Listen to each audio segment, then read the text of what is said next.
क्या आपने कभी गौर किया है कि जब भी आपको बुखार आता है या आपको बदन दर्द होता है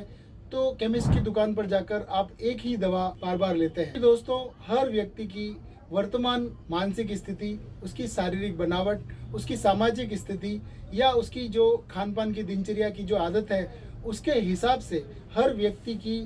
बुखार की या किसी भी बिना बीमारी की दवा अलग अलग होती है। होम्योपैथी में हर व्यक्ति की दवा अलग होती है। उसी तरह से जिस तरह से हमारे आँखों की पुतलियाँ सबकी अलग अलग है, हमारे हाथों के फिंगरप्रिंट सबके अलग अलग है, उसी तरह होम्योपैथी में भी सभी की दवा, हर मरीज की दवा अलग अलग होती है।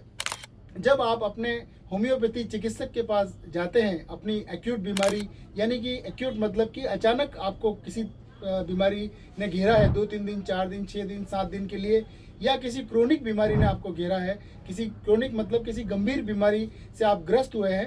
तो आप होम्योपैथी चिकित्सक के पास जब आप जाते हैं तो होम्योपैथी चिकित्सक आपकी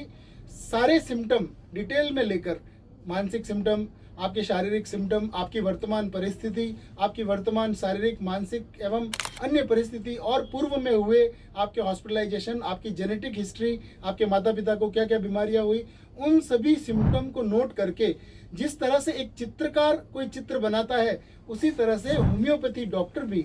आपका एक सिम्टम का चित्र बनाता है। फिर उस सिम्टम के चित्र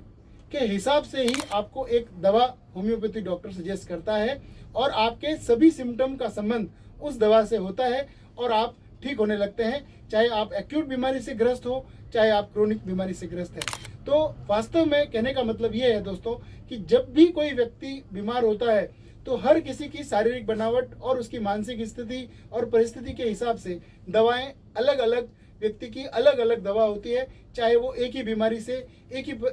किसी क्रोनिक या एक्यूट डिजीज से ग्रस्त हो। नमस्कार, मेरा नाम डॉक्टर क्षितिज भाटी है। मैं होम्योपैथी चिकित्सक हूँ। अगर ये वीडियो आपको नवीन लगे, इसमें जो जानकारियाँ दी गई है वो आपको नवीन एवं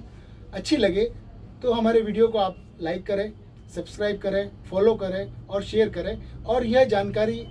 उन बीमार लोगों तक भी पहुँचाने का प्रयास करें जिनको इसकी सख्त आवश्यकता है।